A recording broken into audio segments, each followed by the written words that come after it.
Allez, une petite vidéo. Alors, ça sera le journal de l'éther, n'est-ce pas? Donc, c'est pas une nouvelle catégorie, c'est une suite, mais on va appeler ça comme ça, le journal de l'éther. Ben, il suffit de regarder les nouvelles, on va dire, mondiales, et puis ensuite, il suffit d'aller regarder dans l'éther ce qu'il en est, ce qu'il en est pas. Donc là, on va parler de deux sujets, donc simples. Enfin, simple. Bon. Alors, d'un côté, une pratique métaphysique qui en fait n'en est pas une, c'est-à-dire la rétention séminale, et de l'autre côté, on va parler de l'affaire Epstein, hein, bien sûr, donc pour un petit peu faire le pour et le contre, mais surtout le contre. Donc bon, le pour, on ne trouvera pas grand-chose à dire. Donc bon, alors, sujet rétention séminale, on va commencer par là, c'est le plus court, on va faire simple, on va faire élémentaire. Déjà, rétention séminale, est-ce qu'un homme peut produire une rétention séminale et est-ce que ceci peut lui être favorable? Et comme certains font des, par exemple, là, il y a un mec, un black, là, il fait la beau gosse attitude, il a toute une chaîne, il raconte tout un tas de conneries sur la rétention séminale, sur la masculinité, sur ses grands pouvoirs, des choses comme ça. Bon, plus des vidéos qui sont passées et qui passent, on va dire, qui vont sur la toile, des vidéos qui passent sur la toile avec des voix d'IA, des machins, des trucs vous disant que bien sûr vous allez accéder à des pouvoirs incrédibles si vous arrêtez d'avoir des évacuations séminales. Donc parce que vous allez devenir un grand maître, en 3 mois on a les cheveux qui repoussent, en 6 mois tout d'un coup on est éveillé et en 1 an bien sûr on a quitté la Terre pour de nouvelles sphères cosmiques.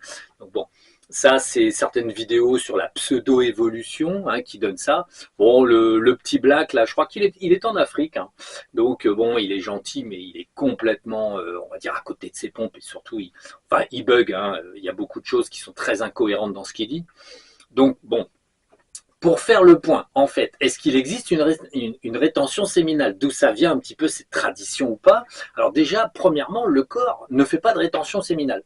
Puisqu'en fait, véritablement, quand un homme n'a pas de rapport sexuel, on va dire, avec soi-même ou avec une femme, tous les 3 jours, en fait, son corps évacue les petits trop-pleins. C'est parce qu'en fait, le corps continue de fabriquer des spermatozoïdes, continue à faire en fait, tout un tas de petits liquides séminaux et autres. Donc, le corps fabrique. Mais le problème, c'est que le corps, il n'est pas idiot, il sait que s'il fabrique des trucs et qu'il les laisse là, on va dire, s'il les met pas au frigo, bah, ça va pourrir. Donc, qu'est-ce qu'il fait? Bon, bah, le corps, il régénère les choses.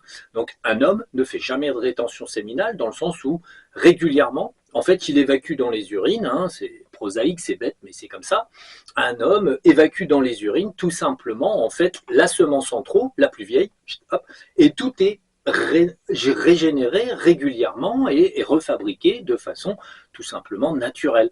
En fait, là, on est face à un cycle naturel de production-évacuation. Hein. C'est comme la transpiration. On transpire, on évacue, toc, on boit, on transpire, on évacue. Là, en fait, il en est de même pour les spermatozoïdes, il en est de même pour les excréments, par exemple. Hein. En fait, quoi qu'il arrive, ce sont des cycles naturels et donc il n'y a pas de rétention séminale à l'état pur des choses. Donc, techniquement, la grande idée selon laquelle bah, ça ferait cumuler des énergies, ah bon? En fait, et je ne vois pas en quoi retenir, entre guillemets, un liquide va faire qu'une personne va évoluer. Faut savoir qu'en fait, bon, il a été dit énormément de bêtises sur en fait la pratique, on va dire des yogas chakras et compagnie. Hein.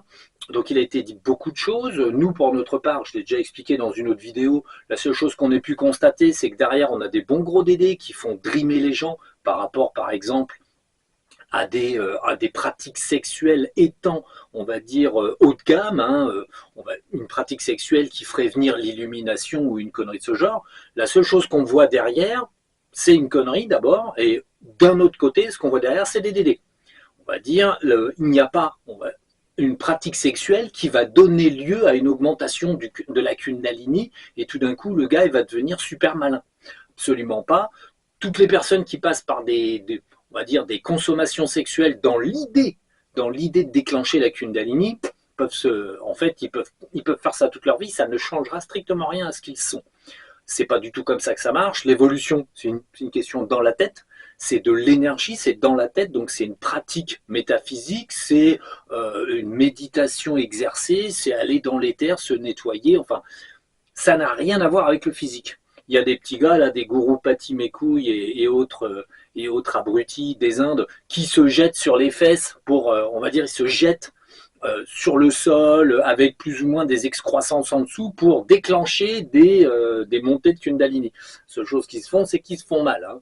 Donc voilà, on est quand même, on est au niveau de l'humanité, on est sur des contes, des mythes et légendes et des gens beaucoup trop crédules qu'on arrive à influencer parce qu'on cherche toujours une solution pour avancer, alors que la seule solution qui est pour avancer n'est certainement pas la rétention séminale, puisqu'en fait, elle n'existe pas réellement biologiquement. Donc, ça, c'est quelque chose que quelqu'un, on va dire, a cru comprendre un jour sur, par exemple, les pratiques bouddhistes, les pratiques monastiques. Bon, il faut savoir que dans les monastères, les différents monastères, on va dire, européens, catholiques et autres, bon, la rétention séminale avait peu cours, parce qu'en fait, les gars passaient leur temps, on va dire, à faire des cochonneries.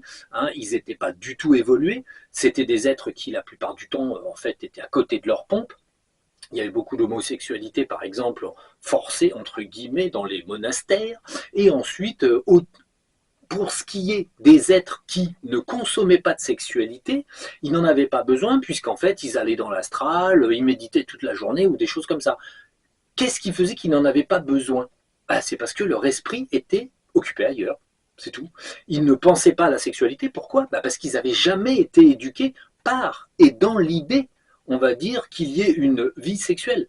Quand on est un petit moine, qu'on rentre à 7 ans dans un monastère, et puis qu'ensuite on vit entre gars, et qu'en fait, la seule chose qui se passe, c'est qu'on fait méditation, exercice pour devenir lama, pour devenir grand abbé, machin et trucs. Bon, les femmes, ça occupe pas trop la vie. Au Tibet, comme dans tout le monde bouddhiste, les hommes et les femmes sont un peu séparés, sauf certains coins, et c'est pas plus bête, où les hommes et les femmes dans un monastère parfois sont associés, et ça peut donner lieu, on va dire, à des excès, mais ça peut donner lieu à des choses en fait réalistes, c'est-à-dire que l'homme et la femme sont complémentaires. Hein, il n'y a pas de, je ne sais pas si vous avez remarqué, mais c'est naturel. Hein, chez les animaux, c'est pareil, et donc chez l'animal humain, l'homme et la femme, c'est naturellement fait pour aller ensemble. Bon. Quoique ces derniers temps, il faut admettre que bon, il y a quelques complications qui se mêlent, mais ça c'est civilisationnel, c'est vraiment la civilisation actuelle qui complique les liens masculins-féminins, et d'ailleurs c'est fait exprès, c'est pour faire chier le monde et pour foutre le bordel dans l'esprit des gens et le corps, et on va dire pouvoir étendre le pouvoir à travers, on va dire, tout ce qui est sombre, tout simplement parce qu'en fait on isole les gens les uns des autres. En quoi? En fabriquant des exigences toujours plus grandes de la part des hommes et de la part des femmes, ce qui fait que les deux étant extrêmement exigeants, ils ne peuvent pas se rencontrer, ils n'habitent pas sur la même planète. Donc bon, après pour l'inspiration profonde donc de la rétention séminale, en fait, on a quoi? Les monastères. Oui, les monastères, les petits gars passaient toute une vie sans se tirer sur la ficelle ou sans avoir de rapport sexuel. Mais en contrepartie, ils passaient de toute façon tellement de temps, on va dire, à tout un tas de choses. Hein, ils étaient très occupés. Bon, certains étaient de simples moines, mais ils vivaient entre les hommes et dans la tête, l'éducation était faite qu'un moine, voilà, devait rester chaste. C'était comme ça, c'était comme ça. Bon, alors ça arrivait, mais néanmoins, faut pas, attention. L'Obsan d'ailleurs le dit aussi, et c'est vrai. Dans les monastères, il pouvait arriver que, par exemple, des moines et en fait un petit copain, ça se disait pas trop, ça pouvait se savoir et ça arrivait. Donc ça arrivait dans le sens où quoi qu'il arrive, la personne qui était là était tout simplement avait des besoins et des nécessités naturelles et finalement finissait par comprendre qu'il était attiré vers les choses du sexe et en fait du coup il se pratiquait des choses entre moines et il faut pas le dire, c'est un secret. Donc c'est un secret pour personne que la sexualité est quelque chose de naturel, même si aujourd'hui elle revêt, on va dire, d'immenses problèmes comportementaux du côté des êtres humains, en fait parce qu'ils cherchent soi-disant des choses évoluées et ils trouvent que des conneries. Donc il est vrai que c'est compliqué. Après, voilà, l'idée c'est qu'on n'obtient rien à forcer son corps, on n'obtient rien à forcer son corps si on n'a pas soi-même une ligne de conduite absolument détaché de toute idée comme ça. Aujourd'hui, un être humain qui va rechercher le célibat pour se concentrer sur la méditation, les trucs comme ça, bon, le côté spirituel, déjà, en moyenne, il va pouvoir chercher longtemps avant de trouver une piste où il va pouvoir évoluer réellement, puisqu'en fait, ce qu'on vend, c'est beaucoup de salade et rien d'autre. Et ensuite, la problématique, c'est que cette personne est en but à une société qui, à la fois, alors, est tout le temps en train de lever le doigt à dire ah, faut pas regarder les filles, faut pas faire ci, faut pas faire ça, et en même temps, bien sûr, en train d'exposer toujours plus, on va dire, de vulgarité. Ça, c'est très différent. Je tiens à préciser que, par exemple, les nudistes, dans les clubs de nudistes, on va dire sur les plages nudistes, des choses comme ça, les nudistes qui ne cherchent pas le nu pour se rincer l'œil, les nudistes qui vivent en harmonie avec leur corps, sont des gens plus détendus que les gens qui mettent un petit maillot de bain, une femme qui met un maillot de bain qui est un timbre sur chaque téton et un peu plus un cachet d'aspirine sur la petite touffinette. Le problème, c'est que finalement, c'est une mise en valeur de ce qu'il ne faut pas qu'il soit vu. Donc en fait, on emballe avec une ficelle la marchandise pour dire qu'elle est emballée. En fait, c'est de la provocation du côté des gens qui ont fait les maillots de bain, c'est de la provocation dans l'idée, et c'est toujours en montrer plus, soi-disant, mais on ne montre rien. Donc, il faut recadrer les choses. La mode est, on va dire, un moyen de faire de la surséduction et de la vulgarisation, en fait, du corps physique, alors que le corps physique, c'est quelque chose de naturel, et si vous pratiquez le nudisme simple, dépourvu d'imbécilité, par exemple, bon, ben, vous allez être tout nu, les personnes sont tout nues, et vous allez vous apercevoir très vite, en fait, qu'à force d'être tout nu, l'idée du désir n'est plus calquée sur le corps. Il est calqué sur autre chose, la personne, celle qui est derrière le corps, en fait, ou à l'intérieur. Donc, ça redevient un petit peu le discours et les yeux d'une personne redeviennent un peu plus naturels, un peu moins gâchés par le désir, par le visuel, donc, et on redevient un peu plus harmonieux, entre guillemets, dans sa façon d'être. Si vous regardez bien, les êtres humains s'habillent parce qu'ils se cachent, bon, parce qu'on a des corps faibles, donc on est obligé d'avoir un peu chaud en hiver, et et on se masque en été, mais surtout du soleil pour pas brûler. Bon, la plupart des animaux sont à poil, mais à poil sur les deux termes. Ils ont des poils, mais surtout ils sont nus. Un animal ne cache rien, ne montre rien. Pourquoi ? Parce que dans la conscience des animaux, ça n'existe pas, la séduction à travers je te montre, tu me montres par la barbichette. Non, ça n'existe pas. C'est l'aspect naturel, les êtres sont comme ils sont, point. Et ensuite, si on ne veut pas regarder, on ne regarde pas, mais néanmoins, en fait, le corps ne devrait pas être un tel outil de fantasme et de perturbation, ce qui fait que ça entraîne en fait des dérives absolument débiles, comme on parlera un petit peu plus tard dans l'affaire Epstein. Donc bon, l'idée c'est ça, c'est que bon, la problématique c'est que la rétention séminale a été créée par un phénomène de malentendu, puisque ça n'existe pas biologiquement, mais ça a l'air d'être une pratique très très spirituelle et très très évolutive. Absolument pas, il ne se passe strictement rien sur le plan métaphysique. C'est comme de s'arrêter de manger. Bon, vous faites un petit jeûne d'une semaine, qu'est-ce que ça va faire de vous? Un grand sage? Toujours pas. En fait, il y a des imbéciles qui jeûnent pendant des semaines et il y a des gens intelligents qui jeûnent pendant des semaines. Qu'est-ce que ça change? À leurs conditions, ils sont juste un peu plus légers à la fin. C'est tout. Après, il vaut mieux avoir une sexualité, on va dire, ça entretient la prostate chez les hommes, ça entretient le petit matériel de la dame, et du moment que c'est consentant et que c'est, on va dire, intéressant pour les deux, la sexualité devrait être prescrite par le médecin, mais c'est pas le cas parce que les gens s'entendent très mal là-dessus, puisqu'en fait, c'est un sujet difficile.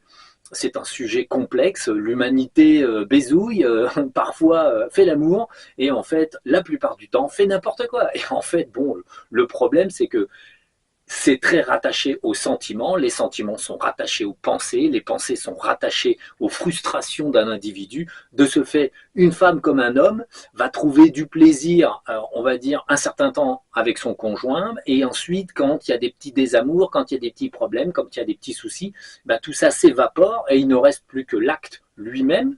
C'est là qu'on aura plusieurs catégories. Les individus qui consomment de l'acte pour de l'acte, et on aura des individus qui consomment seulement en fonction de leurs sentiments. Donc bon, je dirais que du coup, ceux qui consomment en fonction de leurs sentiments ont d'énormes problèmes, puisqu'en fait, en gros, les sentiments, ça dure pas longtemps. Sauf c'est certaines personnes qui arrivent à s'illusionner comme ça des années entières, mais bon, ça c'est autre chose.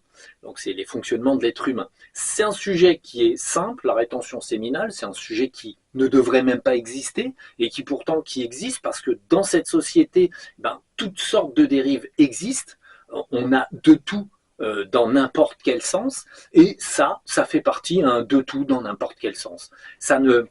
En fait, ça n'apporte strictement rien à la personne, et au passage, la seule chose que ça fait dans une société moderne et complètement déconstruite, en fait, ça déconstruit la personne qui tente de suivre une ligne qui finalement ne lui apportera strictement rien.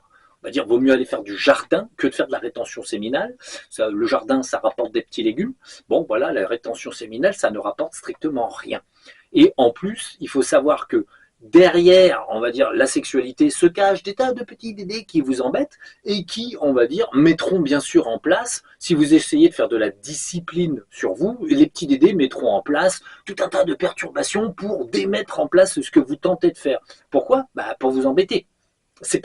Finalement, c'est pas dû à la sexualité, non, c'est dû au fait que vous vous motivez à faire un truc, que vous pensez être bien. Donc les petits dédés, ils attaquent dessus.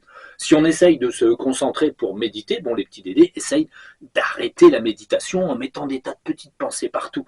Donc bon, voilà, on en est toujours au même endroit.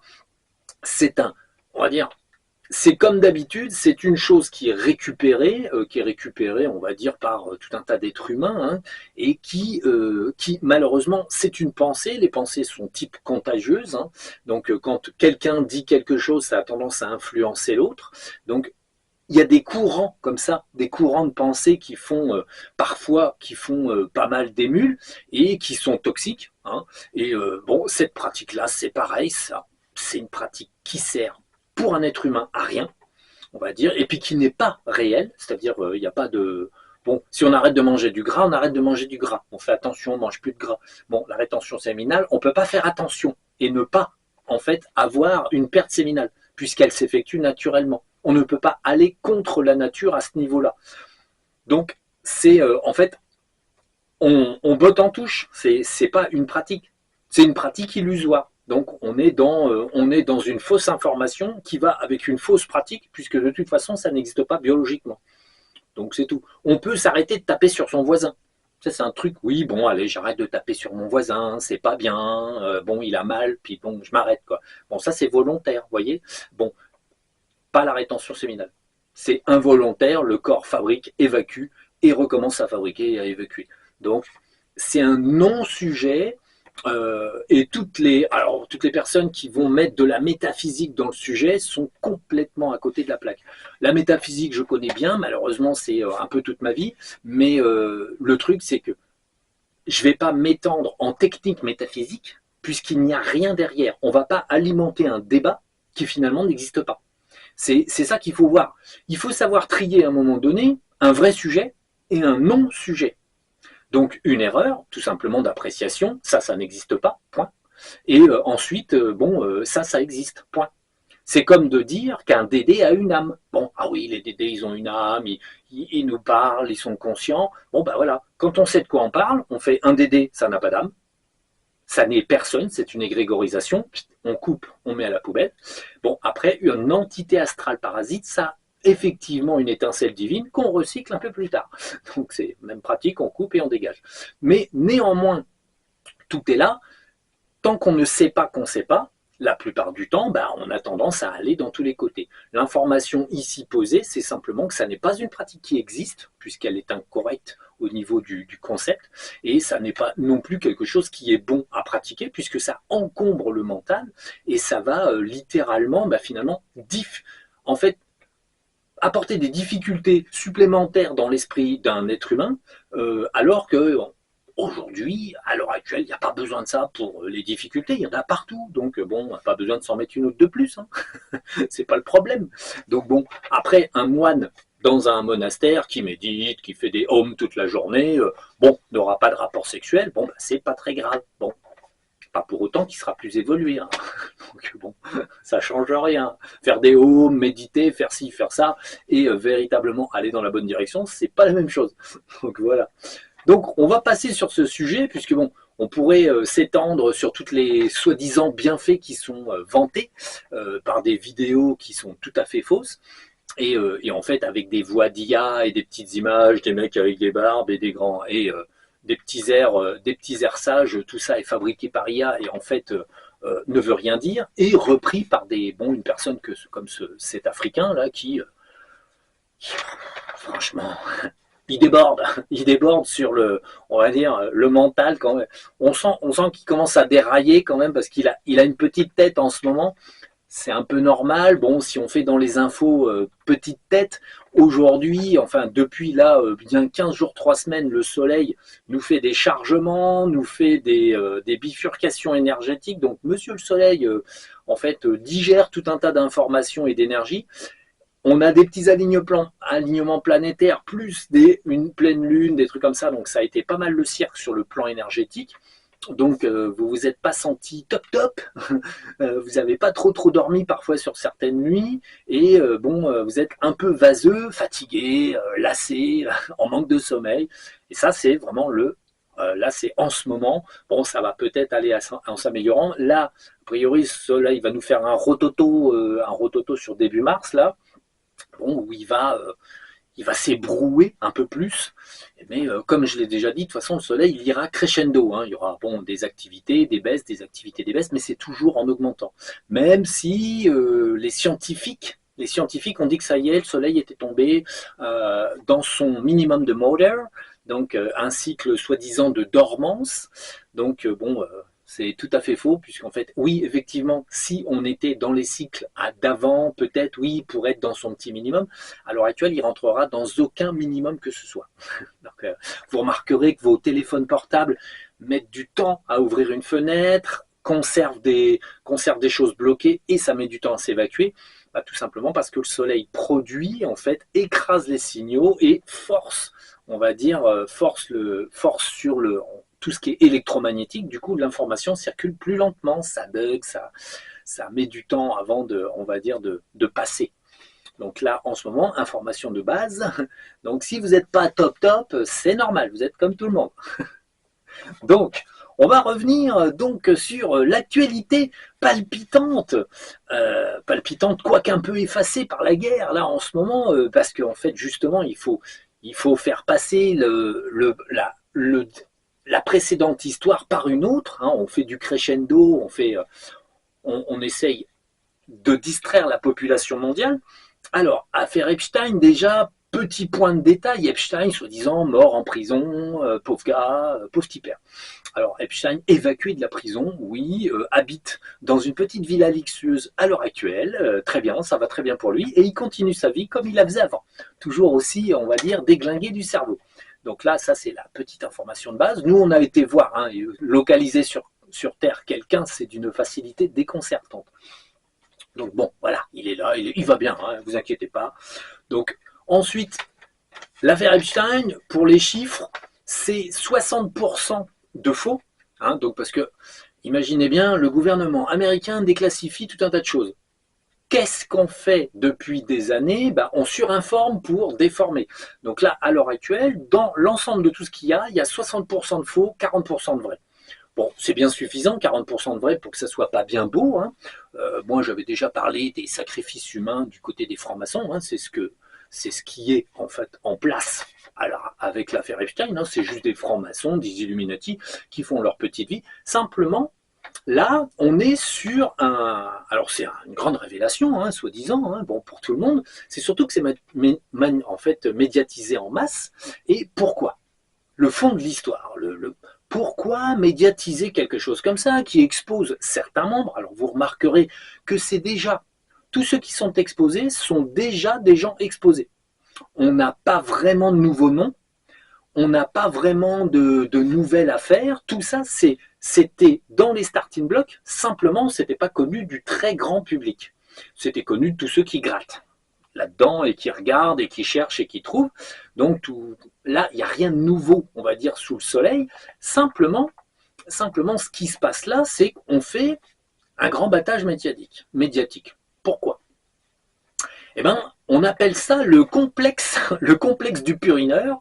Donc en fait, un agriculteur, si vous lui demandez, par exemple, est-ce que quand il étale du lisier, c'est embêtant, il va vous dire, bah, le plus embêtant, c'est que quand j'étale de la merde, j'ai beau ne pas y toucher, j'ai beau être dans mon tracteur et que l'épandeur, il est derrière moi, à la fin de la journée, je pue la merde, c'est une infection.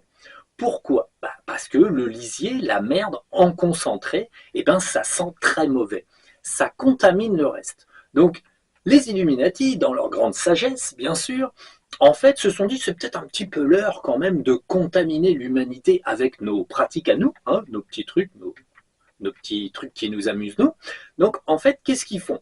Ils vont dévoiler toute une part de quelque chose qui existait déjà depuis fort longtemps, et en fait vont le médiatiser en grand.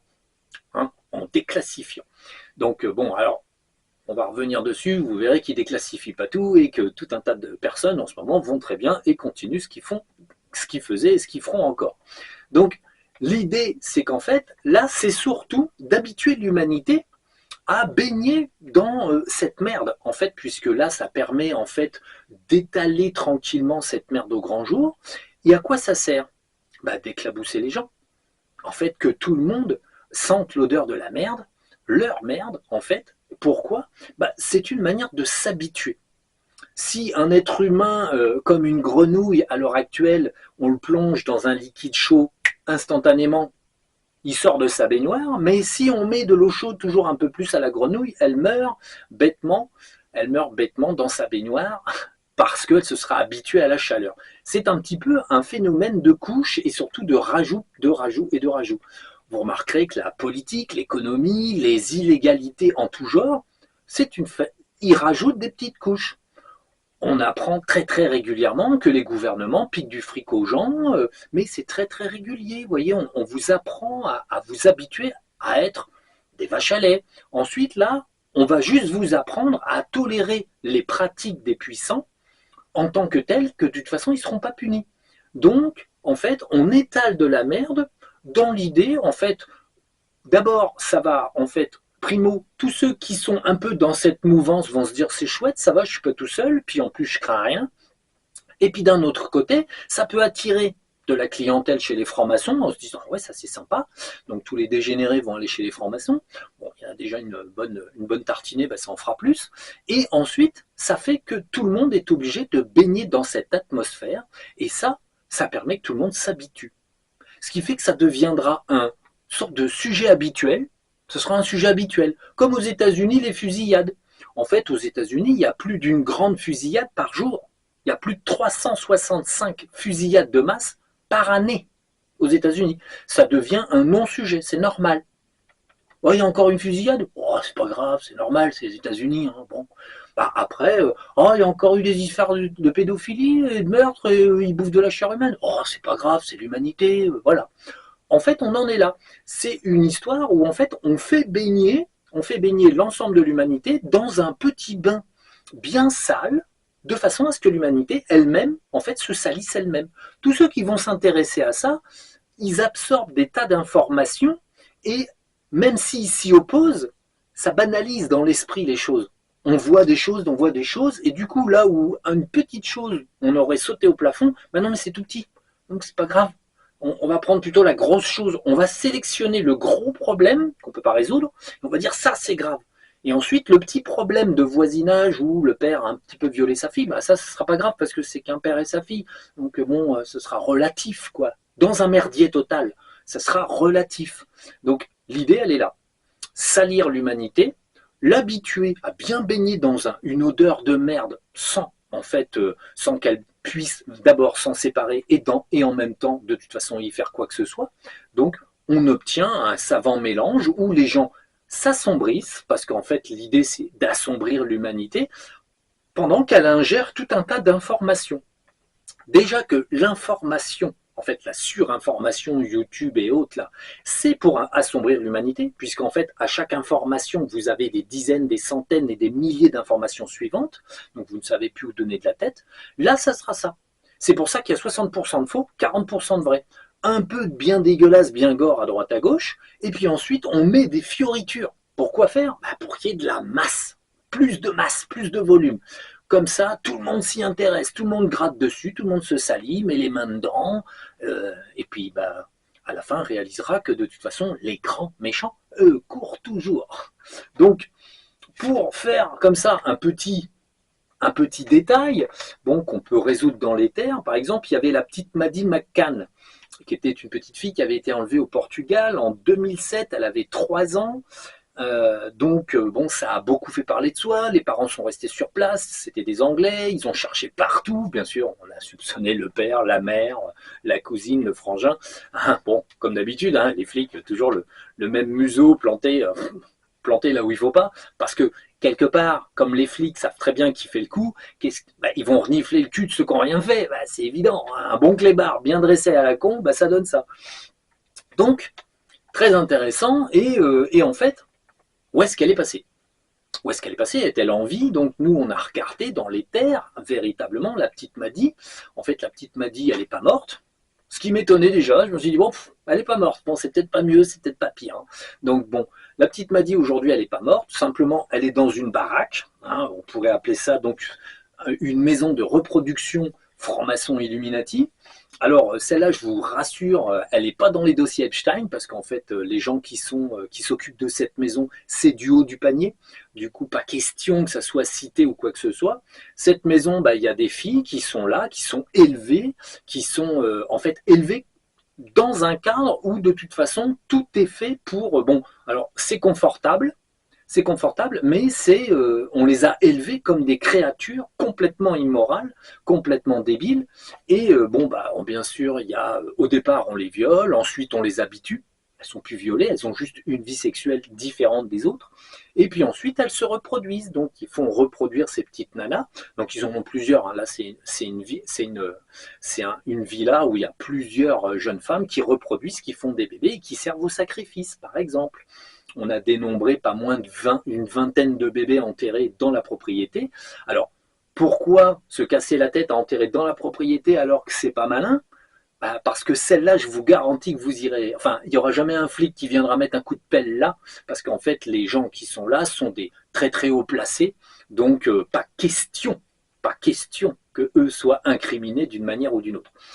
Donc ça restera lettre morte, totalement morte.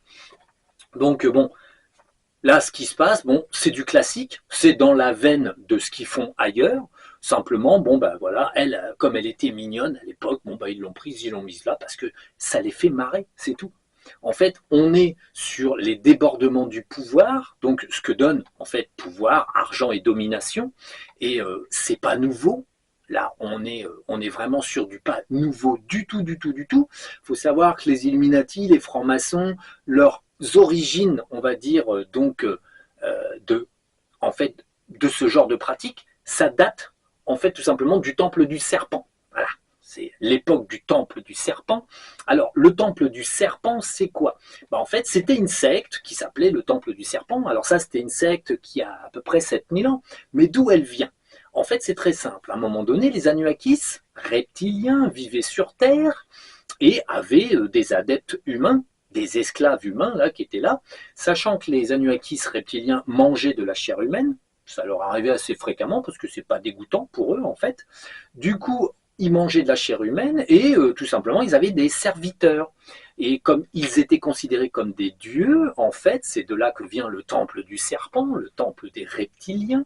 Donc en fait, ils étaient considérés comme des divinités, et eux-mêmes d'ailleurs racontant qu'ils étaient des divinités, ils ont créé un mouvement soi-disant ésotérique sombre, donc pour en fait, bien sûr, des sacrifices. Ils ont mis en place des sacrifices, et puis ils mangeaient de la chair humaine parce que eux la tolèrent biologiquement, ce qui n'est pas le cas de l'être humain. Rappelons que les débiles qui font des dîners avec des êtres humains ne les mangent pas réellement, en tout cas en masse, c'est-à-dire que c'est c'est symbolique, on va prendre un petit bout, on va le manger pour dire qu'on fait partie de la secte. On ne mange pas un pot-au-feu d'être humain.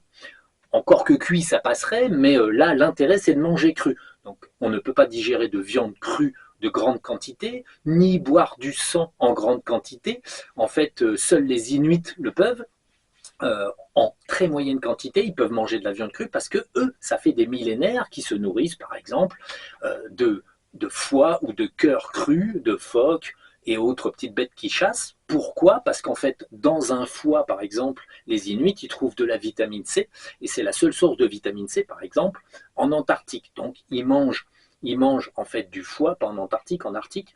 Donc, en fait, ils mangent du foie cru, tout simplement, et ils se sont habitués sur les millénaires, leur corps s'est habitué à faire ça pour pouvoir avoir, par exemple, une source de vitamine C. Donc, il faut des millénaires pour ça. Les familles d'imbéciles qu'on a qui jouent les satanistes, en fait, ne sont pas habitués. Tout comme moi, je ne peux pas manger trop de sushi parce que ça me tourne le ventre et ça me donne la nausée parce que le poisson cru, je ne tolère pas. Moi, on va dire, je suis un descendant de vikings et de bons français, et je mange des choses cuites. Donc voilà, je ne peux pas me permettre de manger du cru comme ça passe pas. Donc, l'idée, c'est que le temple du serpent, quand il existe, il y a à peu près 12 000 ans, il est créé par les Anunnakis, entretenu, on va dire, entretenu par les ombres, entre guillemets, qui passent dans la petite tête des Anunnakis.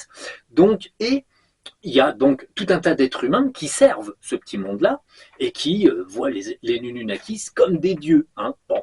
Donc il y a des pratiques qui sont mises sur pied, il y a des bouquins de magie soi-disant noire, donc bon, invocation de telle ou telle connerie ou autre. Donc on tire sur, bien sûr, des choses de la très ancienne Égypte, l'Égypte d'Isis, sur laquelle je reviendrai d'ici peu. Donc on tire des choses, des connaissances, sachant qu'Isis effectivement était une prêtresse sombre, donc elle connaissait tout un tas de choses pour attirer l'ombre. L'ombre, les Anunnakis en font partie. Donc eux, le temple du serpent, ils récupèrent tout un tas de connaissances de ça. Les Anunnakis par la fin se battent comme des chiffonniers et disparaissent, et il reste le temple du serpent des êtres humains. Donc les êtres humains continuent, et de ce fait, en fait, continue ce que faisaient les grands maîtres. Les grands maîtres, ils faisaient quoi? Ils bouffaient de la viande? Ils font pareil. Pourquoi? Parce que la puissance, oui, les Anunnakis, ils étaient puissants. Alors bon, après, ils ont un peu oublié quel type de puissance. Hein. Ils savent plus trop, c'est la puissance métaphysique, la puissance technologique, puissance... Bon, donc, on zappe et on continue à faire les clowns et à bouffer de la viande humaine. Pourquoi faire? Parce que on peut. C'est toujours l'interdit, c'est toujours le gore, c'est toujours tout ce qui est, on va dire, hors des bonnes choses qu'il faut faire quand on est méchant. Parce que si être méchant, c'était de cueillir des fleurs dans les champs, tous les méchants iraient cueillir des fleurs. Pourquoi? Parce qu'ils sont méchants. En fait, l'idée, c'est ça. C'est que si on a une race humaine qui est débile, et c'est le cas, on va dire, si on leur dit que d'être méchant, c'est de manger du chocolat avec du pain, ils vont manger du chocolat avec du pain. Bon, si on leur dit que d'être méchant, c'est de bouffer de la viande humaine, ils vont manger de la viande humaine.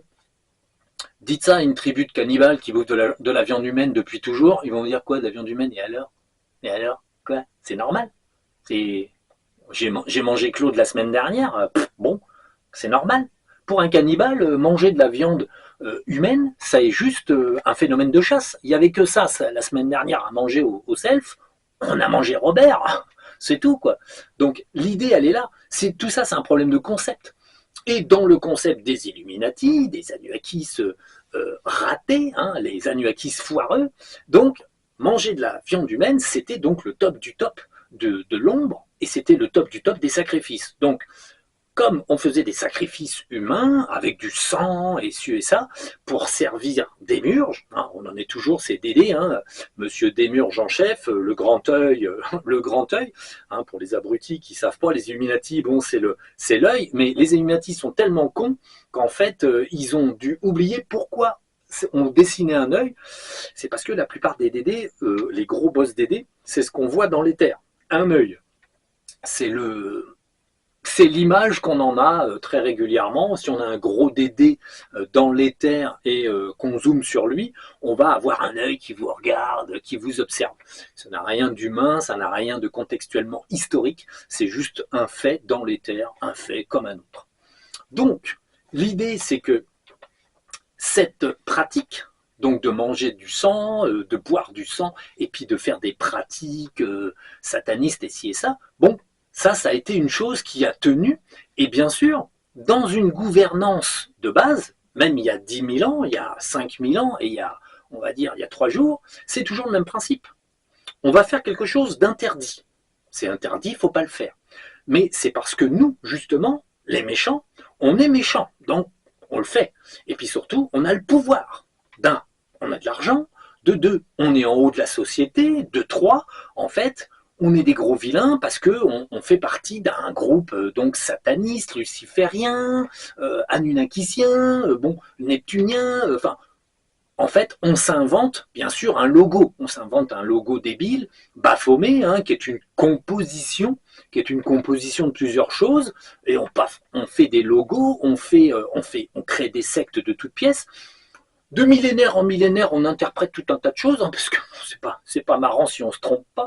Et puis, on continue en fait ses activités. L'ombre a toujours conclu que tout ce qu'elle faisait payait, puisque au fur et à mesure que l'ombre refile son pouvoir à ses enfants, ses petits-enfants et autres, ça a toujours à peu près fonctionné. Et comme l'ombre, donc les gouvernants n'ont pas tellement de mémoire, puisque bon, il y a des moments où, par exemple, les gouvernants de l'ombre, par exemple Rome, la Rome antique, toute la Rome était dédiée à l'obscurité, et en fait les gouvernements européens sont calqués sur Rome, et mondiaux aussi, et en fait la grande Rome s'est effondrée. Pourquoi? Parce que, à force de chier sur tous les peuples qu'elle envahissait, les peuples sont venus lui défoncer la gueule. Pourquoi? Parce qu'il y en avait ras-le-bol. Or, c'était pas un phénomène de lumière, mais c'était un phénomène que parfois il y en a ras-le-bol de quelque chose qui domine et qui est vraiment mauvais. Donc les peuples, ils déferlaient sur Rome, ils tuaient tout le monde, et puis voilà, ils étaient contents, quoi. Néanmoins, effectivement, les méchants qui mouraient à Rome, il restait toujours des cousins, des cousines, des frères, des sœurs, des choses comme ça. Du coup, on pouvait quand même recommencer. Et puis, quoi qu'il arrive, ils se disaient, oui, mais c'est parce qu'ils n'ont pas bien servi des murges, donc ils ont raté quelque chose. Il faut faire attention. Donc, le groupe qui gouverne ce monde est toujours à peu près le même, puisqu'ils se refilent le pouvoir entre eux.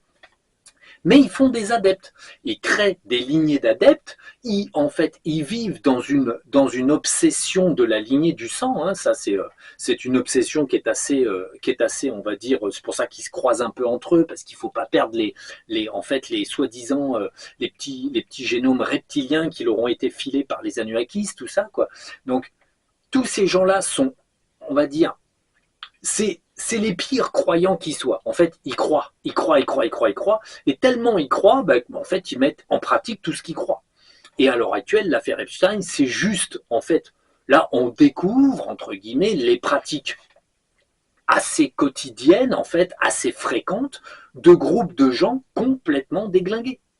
Et ces groupes de gens, bien sûr, sont en haut de la société. Tous les gouvernants de ce monde, s'ils veulent monter au-dessus d'un certain niveau, faut bouffer un peu de barbac d'humain, il faut assister à des sacrifices, il faut faire des trucs comme ça. T'as pas le choix. Bon, petite information de base, lui, Macron, il fait pas de pédophilie, on me l'a demandé, non, il en a pas fait, mais par contre, il a bouffé un bout de barbac. Parce que s'il veut être président, il faut passer par les francs-maçons. Donc, il est obligé de se glisser dans la servitude et l'influence. Tous les dirigeants passent toujours dans les sectes. Et ils ne peuvent pas être, entre guillemets, en dehors du système.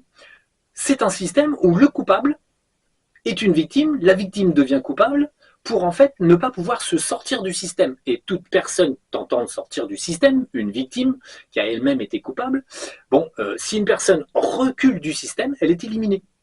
Pourquoi? Parce qu'elle met en danger en fait l'équilibre de leur système, coupable, victime, coupable. Et en fait, c'est comme ça que, on va dire, les enfants qui sont raflés, s'ils sont gardés pour reproduire et faire partie des groupes, au départ, ce sont des victimes, on les éduque comme des victimes, très bien, on se sert d'eux. Au fur et à mesure, s'ils prennent goût, on va dire, à tout ça, on les conserve en tant que coupables. Donc en fait, ils deviennent des acteurs en fait de ces sectes-là, des acteurs, on va dire, pas forcément connus, hein, mais néanmoins, en fait, ils font partie de l'ensemble des groupes, et en fait, deviennent des gens comme les autres, sauf qu'au départ, c'était des victimes. Ils deviennent coupables à leur tour, et comme ils ont été victimes, mais qu'ils ne peuvent pas le dire parce qu'ils sont coupables à leur tour, bon, ils disent plus rien. Et ils s'habituent à leur propre noirceur. L'intérêt, c'est de conserver de la noirceur, l'intérêt, c'est de conserver un idéal. L'idéal, c'est servir le mal. Bon, même si on ne sait pas où est le mal, comment fonctionne réellement le mal, on sait que si on fait des prières, qu'on met du sang partout, et puis qu'on y croit dur comme fer, ça devrait faire quelque chose. Ça a toujours été le cas, ça a toujours soi-disant marché. On fait de la magie noire, on fait des invocations. Alors, il faut être très clair, moi je parle du Vatican, je vous ai déjà parlé des ambagués aux États-Unis. Bon, tout ce petit monde-là, c'est tous les mêmes. C'est tout le même club, hein, et ils font partie tout du même club, c'est tout. Et ils ont toujours les mêmes pratiques, toujours le même genre de. Ils font toujours le même genre de choses, et en fait, ne cesseront pas.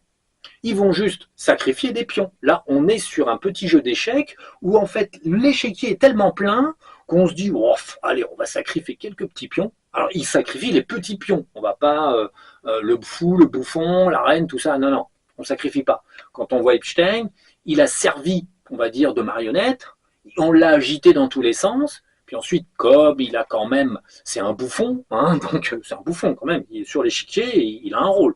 Donc comme c'est un bouffon, bon, très bien, à la fin, quand même, on l'exfiltre et on le laisse avec son argent, son importance. Il ne perd pas sa position.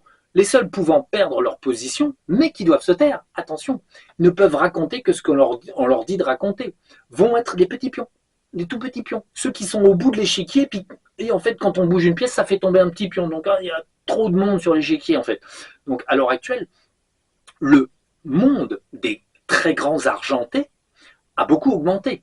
Au fur et à mesure que les milliardaires et le pouvoir ne cessent de croître, le pouvoir de l'argent, le pouvoir des en fait politiques et autres, on a de plus en plus de monde dans les hautes sphères. C'est pour ça d'ailleurs qu'on prélève de plus en plus les pauvres. Parce qu'il faut du pognon pour entretenir tout ça. Donc bon, forcément, il faut du fric. Donc on ratisse les pauvres, on fait comme à Rome, hein, on ratisse les pauvres et on enrichit les riches. Bon, néanmoins, tout ce petit monde-là finit par déborder en nombre. Alors ça renforce l'ombre dans l'idée, mais le problème c'est que voilà, parfois ils se délestent un petit peu des petits pois morts, ceux qu'on a vraiment trop fait et que ça se voit et que ça se sait. Du coup, on sacrifie quelques petites pièces, mais attention, ces petites pièces-là, il faut qu'elles soient. Alors c'est une façon d'exposer la situation en soi-disant faisant de la justice. C'est soi-disant, hein, ça sera des justices à demi-mesure, à quart de tiers de quelque chose.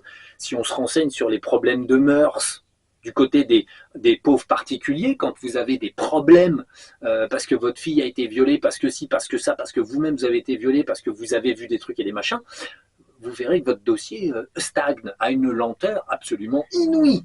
Ou bien si vous n'êtes pas coupable, par contre, là, oui, on va vous accuser de tout et de n'importe quoi et vous faire chier à tire-larigot. Par contre, si vous touchez à une piste d'un réseau existant et que ça gêne le pouvoir, votre affaire va pédaler dans la semoule des années durant jusqu'à être poussé du bureau et tomber dans la corbeille.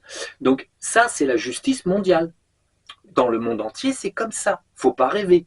En fait, l'ordre mondial est déjà là, et ce depuis très longtemps. Et en fait, simplement, aujourd'hui, ces messieurs, en fait, ont une nécessité de montrer leur visage et de s'étaler et de montrer à l'humanité comme ils sont grands, comme ils sont décadents, comme ils sont sales et comme ils ont l'intention de salir la société. On arrive à la charnière un petit peu de la fin des temps, j'ai déjà dit, et les grandes révélations n'en sont pas vraiment, c'est juste en fait des rappels de toute la merde qui vit dans ce monde. Et en fait, ce qui se passe, c'est qu'avec l'affaire Epstein, c'est juste une petite préparation pour un peu la suite. Parce qu'ils vont pas s'arrêter là. Là, ils ont fait l'affaire Epstein, ils vont faire un second volet, ils vont faire des pseudo-arrestations fantoches et guignolesques, des pseudo-procès à la con et à la noix, et en fait, tout ça, ça permet de quoi ? L'odeur de la merde. Il y a Orelsan, il a fait l'odeur de l'essence. Bon, pour ce qui est, on va dire, de tout ce qui crame, là, il pourrait refaire une chanson sur l'odeur de la merde. C'est tout ce qui pue et qui se répand à une vitesse phénoménale. À l'heure actuelle, malheureusement, la justice n'est pas organisée par les hommes, elle est organisée par, en fait, des États coupables, à 90%, coupables de tout ce qu'ils, soi-disant, devraient ne pas faire. Donc, on ne va pas arrêter 90% de l'État. Ben non. Les gens qui sont des juges et des autres sont coupables aussi. Donc, ils font partie de la franc-maçonnerie. On ne va pas arrêter les juges et les avocats. Avec qui? Ben non, on ne peut pas. Donc, en fait, cette société va continuer de tourner dans une odeur de merde phénoménale et on va continuer d'approvisionner la pompe à merde de façon à ce que ça continue de fleurer bon. Moi, c'est ce que j'appelle le progrès. Quand je passe près d'une station d'épuration, ça pue. Bon, ben, j'appelle ça le progrès. À l'heure actuelle, l'humanité va progresser dans une odeur constante de merde et quand ça ne sera pas de la pédophilie, du satanisme en tout genre, ça sera de toute façon des guerres ubuesques d'intérêt et de façon à éliminer ceux qui ne sont pas contents. Voilà, c'est tout. Et après, nous aurons l'ensemble des gouvernements qui bouffonneront, hein, tout comme notre président bouffonne avec ses sous-marins, ses machins, ses trucs, fait le guignol, fait le maître de guerre, parce que personne ne lui a demandé son avis pour envahir, là, en ce moment, le patelin qui sont en train d'envahir les États-Unis. Donc, il fait le bouffon ici parce que, en fait, il ne sait pas quoi faire. Donc, voilà. Donc, je suis méchant, je l'admets, mais ça, c'est pas nouveau, ça fait seulement quelques années que ça dure. C'est bien pour ça que l'algorithme me fout de côté, parce que moi, j'avais déjà parlé de tout un tas d'événements qui sont pas, qui sont vraiment pas sympas. Les francs-maçons qui font des sacrifices à droite à gauche, j'en avais déjà parlé, le Vatican, des choses comme ça, les enfants morts, les viols, les machins, bon ça j'en avais déjà parlé. Donc l'idée c'est que l'algorithme ne m'aime pas, mais comme j'ai des petites vues, ça va, j'ai le droit d'exister. Donc à l'heure actuelle, c'est bien, je suis juste, on va dire, soi-disant à la mode, sauf que l'algorithme ne m'aime toujours pas, donc du coup, la vidéo fera pas vraiment d'émule. Donc l'idée est là, c'est que c'est des vidéos juste pour ceux qui les voient, quoi. Donc ouais, c'est un petit peu, je dirais que c'est un petit peu tout. Faut pas vous attendre à des miracles, ça va continuer comme c'est lancé. Il reste entre guillemets à l'humanité peu de temps. Donc en fait, la source va pas faire une humanité toute propre, toute nickel, toute sympa, alors que de toute façon, elle va l'éliminer. Ça sert à rien. Les choses iront au bout. Vous verrez que cette société va décader de plus en plus. C'est-à-dire que la décadence va s'étendre. Un peu sur tout, hein. L'économie, les mœurs, la violence, l'imbécilité, en tout genre, on va réprimer le peuple financièrement, on va pomper tout ce qu'on peut, le fric des gens. L'État français, comme les autres États, ils votent une loi par jour pour prendre du fric dans les poches du peuple, et ils exonèrent une fois par jour quelque chose des riches. C'est tout le temps, tout le temps, tout le temps.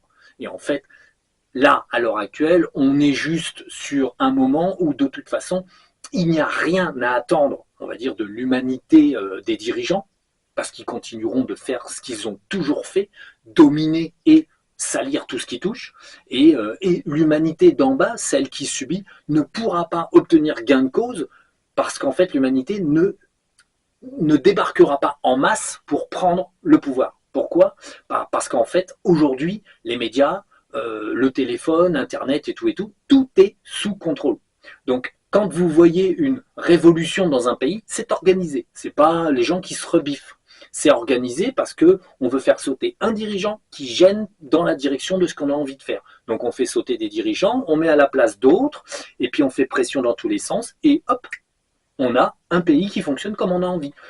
Le Brésil, ça marchait pas comme les États-Unis voulaient, et en 2 coups de cuillère à peau, hop, ça fonctionne comme ils ont envie de le voir. Ils ont remplacé.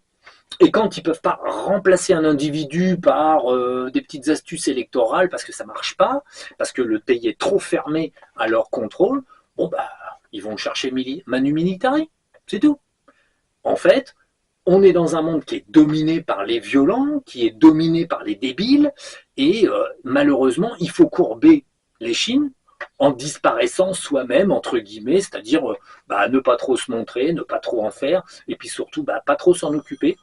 Ah, ce téléphone qui sonne, ça doit être encore un démarchage. À cette heure-ci, c'est l'heure des démarcheurs. Ils veulent me vendre des panneaux solaires. Donc ça passera, quoi. Donc l'idée est là. L'affaire Epstein, ça va tranquillement rebondir. Hein. Vous allez voir que le deuxième volet, parce que les deuxièmes lots de papier vont arriver, les vidéos, les choses comme ça, et on va faire une petite guerre entre les deux, tout un tas de choses comme ça, et en fait, on va apprendre des nouvelles choses, des nouveaux ci, des nouveaux ça, et on verra parfois, bon, le seul intérêt, c'est qu'ils n'ont pas vraiment le temps, et même s'ils font trier ça par des IA et fabriquer certains papiers par des IA, il y a toujours des erreurs qui se glissent. Les petites erreurs, c'est simplement que, par exemple, on voit que certains personnages ne sont pas concernés, alors qu'on n'arrêtait pas de dire « Ah ben oui, lui il est coupable, lui il est coupable », et en fait, bizarrement, dans les dossiers Epstein, ils apparaissent pas. Ils apparaissent pas, pourquoi? Parce que, en fait, on les a accusés justement pour cacher les véritables coupables à un moment donné. Parce que c'était pas l'heure, c'était pas encore dans les starting blocks de quoi que ce soit. À l'heure actuelle, bon, rien ne les force. Rien ne va forcer, on va dire, les Illuminati, les francs-maçons à dévoiler ça. Mais c'est toujours la même chose. À un moment donné, quand votre pouvoir est suffisamment fort, vous pouvez vous permettre de pisser sur la gueule du peuple, mais en face. Vous n'êtes plus obligé de vous cacher pour leur pisser dessus. Vous jetez pas des seaux d'urine, vous sortez la nouille et vous pissez sur le peuple. Là, c'est ce qu'ils sont en train de faire. Ils sortent la nouille, ils pissent sur les gens et leur disent « Voyez, vous ne pouvez rien faire ». Et effectivement, cette société aujourd'hui est trop verrouillée pour que un mouvement quelconque d'opposition, un mouvement sincère et lumineux d'opposition sorte.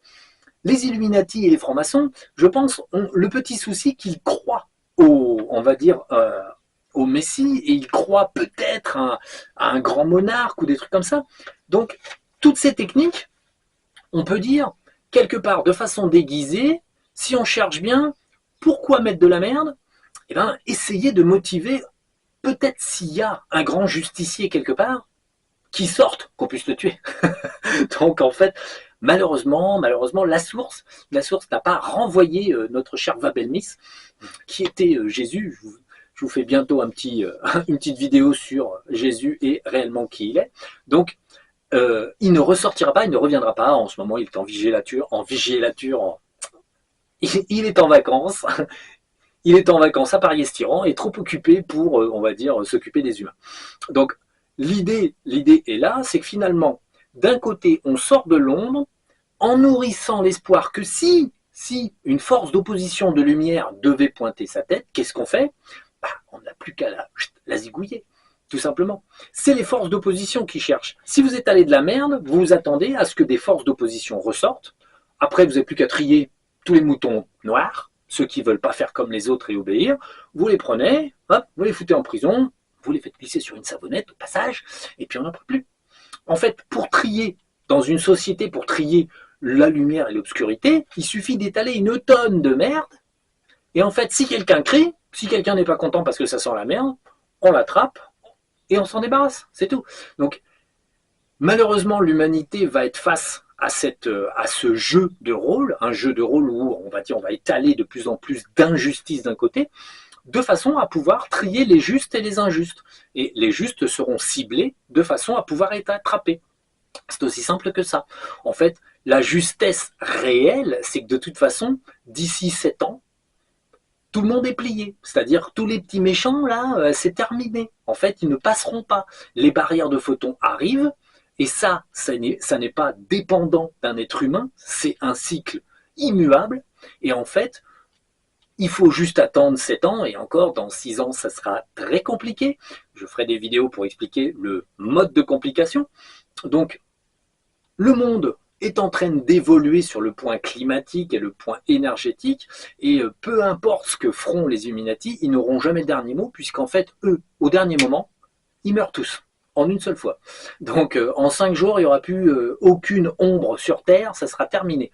Donc ça, c'est le tri naturel de la source. En attendant, la source, puisque bien et mal restent des concepts qui sont loin, on va dire, de ce qu'elle fait, puisque tout est expérience. La source, qu'est-ce qu'elle fait? Elle dévoile à travers les Illuminati ce que c'est l'ombre, comment ça marche, et ça permet à des personnes peut-être de comprendre que finalement, tout ça, c'est pas bien beau, mais la réflexion, en fait, que chacun doit se poser, est-ce que je ne me suis jamais incarné dans un Illuminati, dans un franc-maçon, dans quelque chose? N'ai-je jamais été violeur? N'ai-je jamais été coupable? Dans le domaine des incarnations, à force de les visiter, les revisiter, personne n'est pur. à l'heure actuelle, on a des acteurs qui font les sombres, bon, qui croient dur comme fer à ce qu'ils font. On a des acteurs qui font les gentils, on a des acteurs qui font les moutons, on a des acteurs qui font les chèvres. Bon, voilà. On est dans un jeu de rôle. Malheureusement, c'est pas beau. Au niveau, on va dire, de la société, évidemment, humaine, sur le plan strictement humain, effectivement, ça ne devrait pas exister, mais c'est pas du côté de la justice qu'il faudra se tourner. Elle appartient aux dirigeants. Donc, de toute façon, je dirais qu'aujourd'hui, toute initiative pour essayer de renverser un système qui, de toute façon, domine le monde, est un